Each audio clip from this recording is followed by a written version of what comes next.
আজকে ডানকুনি পৌরসভার 18 এবং 19 নম্বর ওয়ার্ডে জনসংযোগ করছেন তৃণমূল প্রার্থী সাথী খন্দকার।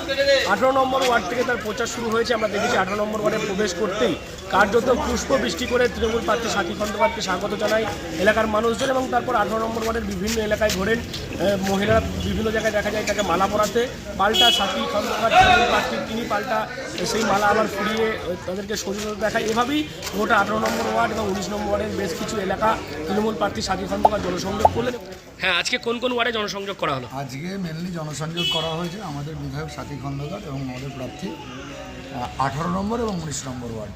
18 নম্বর অনেক বড় এলাকা আজকে দিদি পরিক্রমা করেছে, একদম ছোট ছোট গলির মধ্যে দিদি আজকে ঢুকে গেছে এবং প্রচণ্ড পরিমাণে মানুষ রাস্তার উপরে, বিশেষ করে মহিলারা দাঁড়িয়ে তার উপর পুষ্পবৃষ্টি করা, তাকে মালা পরানো, তাকে জল খাওয়ানো, এটা যেন একটা আলাদা উন্মাদনা। মানে মনে হচ্ছিল যে এটা দিদি ভোটের প্রচারে বেরিয়েছে নাকি জয়ের উচ্ছ্বাস পালন করা হচ্ছে।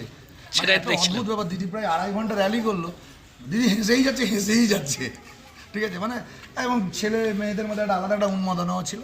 একটা বড় এলাকা আজকে আমাদের হয়ে গেল 18 এবং 19-এর। দিদিকে নিয়ে জদাই মাদায় ঘুরছে, এরকম কটাক্ষ করছে। আবার কী কেমন কথা জগাই মাদায়? আসলে ব্যাপারটা ভয় পেয়েছে, কবিরুল সূর্যকে ভয় পেয়েছে বিরোধীরা। লোক নেই তো, ওদের জন্য নেই, কিছু নেই। দেখুন, আমরা রাজনীতি করতে ভালোবাসি, দুজনেই তৃণমূল ছাত্র পরিষদ থেকে রাজনীতি করি, ফলে আমরা বাড়িতে কখনো বসে থাকি না। সবসময় চেষ্টা করি কতটা বেশি ওয়ার্ডে এফোর্ট দেবো আর কতটা বেশি সে কল্যাণ বন্দ্যোপাধ্যায়ের সময় আমরা এরকমভাবে ঘুরেছি, আর মেজদির সময় তো অবশ্যই ঘুরবো, কারণ তিনি আমাদের মা। খুব স্বাভাবিক ব্যাপার। আর কারা কি বললো জানি না, আসলে আমার মনে হয় যখন আমাদের দুজনের নাম যখন বিরোধীদের মাথায় ঘুরছে, তার মানে বুঝতে হবে আমরা কিছু একটা তো করছি, এটা প্লাস পয়েন্ট।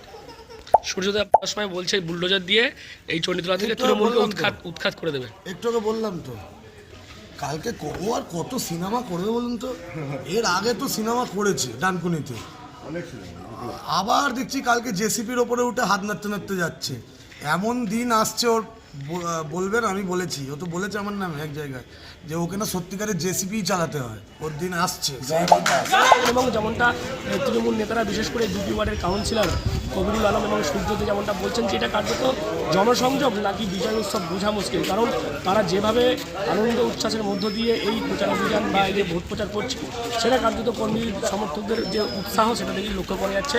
কার্যত বিজয় উৎসবের মতো তারা এই যে জনসংযোগ সেটা করছে এবং তারা আশা করছেন আগামীতে তারা জয়ী হবেন, এবং সেই জয়ের যে আত্মবিশ্বাস সেটাকেই কার্যত কাজে লাগিয়ে দেখা যাচ্ছে। এভাবেই ডানকুনি পৌরসভার বিভিন্ন ওয়ার্ডে প্রচার অভিযান বা জনসংযোগ করে চলেছেন তৃণমূল প্রার্থী সাথী খন্দকার। কী বলবেন আপনার এই বিষয় নিয়ে? অবশ্যই কমেন্ট বক্সে।